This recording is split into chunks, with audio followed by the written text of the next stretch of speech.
Hey foodies, let's get started on this scrumptious breakfast. I'm doing the dumpling dough first. So this is fried dumpling, and in the bowl I have some sifted flour, I have salt, sugar, and baking powder. We're gonna just whisk all of that together, and then we will add some butter. The butter, I cut it up into small pieces because it just helps it to distribute more evenly.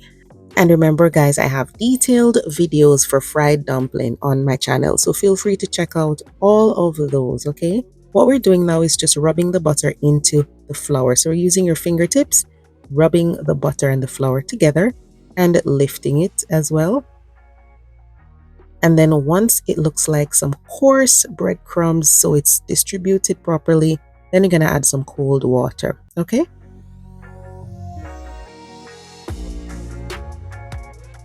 Go ahead and mix in that cold water a little at a time and just knead it together and form your dough. Don't overwork your dough, because if you do, then the dumpling will not be soft. It's going to be on the harder side. So once it comes together, cover it up with some cling wrap or a damp kitchen towel or a damp paper towel, and then let it rest. It's best when you rest it for more than 2 hours, but if an hour is all you have, then that's fine. Now on to the saltfish. So we're doing some salted cod, okay? You can take off the skin first if you prefer, or just go ahead and boil it. So I'm not soaking it, just gonna boil it to remove the excess salt. But remember, you don't want it to be completely salt-free. You want some of that flavor, okay? So boil it once, then taste it. Boil it again if you need to. Make sure that it is a good balance of saltiness. You don't want it to be too fresh, right? So check it out. It's nicely rehydrated. It tastes fine, not too salty. All you need to do is drain it, cool it down with some cool water, and then we're going to be cleaning it up.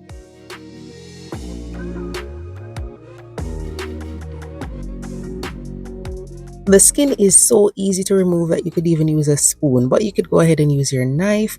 And if you took the skin off before, then fine, you don't need to do this step. After you take off all that skin, you want to make sure you take out all the bones too. There are lots of bones in there. And then flake it. Flake it as big or as small as you want. It's your kitchen, so your rules, okay? You're going to be eating the food, okay? So just flake the fish using your fingers, and your fish is good to go. Over here, that is the skin, and then I got out a lot of the bones, and we are ready for our Pak Choi. So in Jamaica we say Pak Choi, all right? But depending on where you buy it, you might see it labeled as Pak Choi or Pak Choi. The spelling might even be different. But this is what we are cooking today. Make sure you rinse it a lot, okay? There's usually some soil in there. Make sure you wash that properly. Then you can cut it in half lengthwise if you want to. But this, it doesn't take long to cook. So you don't have to cut it in half if you don't want to. And then go ahead and cut it into those pieces.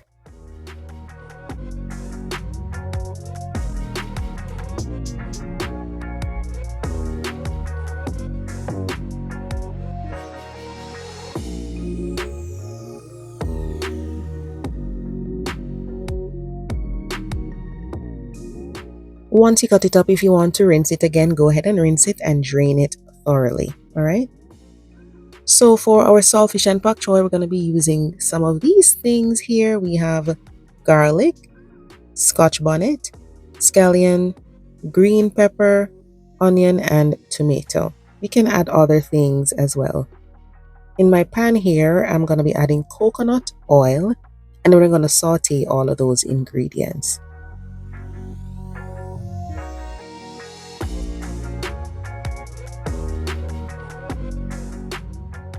Alright, so into the oil is the Scotch bonnet, onion, green pepper, and scallion. I'm saving the tomato for afterwards.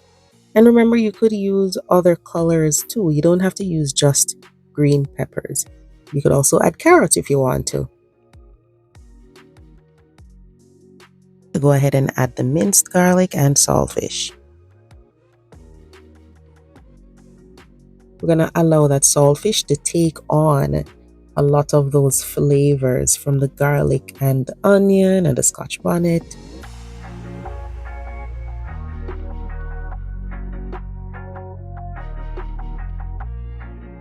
I felt like I wanted a little more coconut oil, so I added more. And then in goes the garlic. Remember, you can add the garlic before the saltfish too if you want to. Then I'm adding black pepper, don't leave that out. And then the tomato. Once we toss that around, then we will add our Pak Choi that we cut up.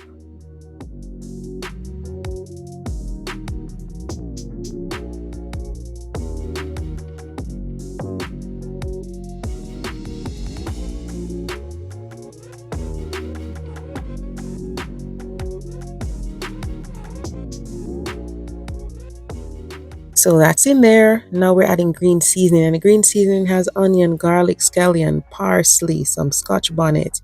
I'm adding a little butter, you don't have to. And I'm adding a little all-purpose seasoning, which you don't have to, okay? So toss all of that together. It's gonna cook in no time. So just toss it together. You want everything combined properly. And then leave it on just a low heat to finish up. And then we'll move on to the dumplings quickly, okay? So the oil is hot. All I need to do is just break up the dough and form our dough balls. There are many ways to do this. One way is to just fold it into itself, or you can pinch it. And then you can do this just to make that ball, or you could even put it on the counter and roll it like this. As I said, you can check out my fried dumpling videos. They're very detailed. And once you get that dough ball, then you just need to fry it in the oil.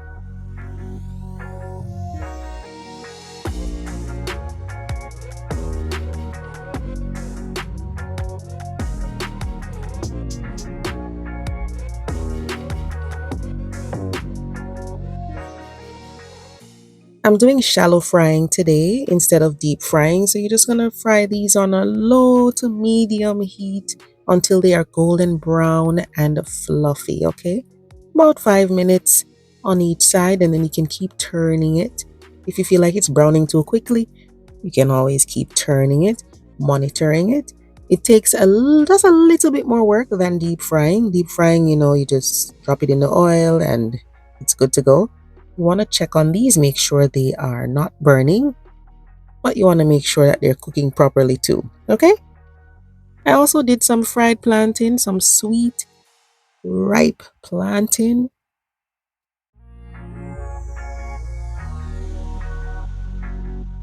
And then we put everything together and that's it. Breakfast is ready.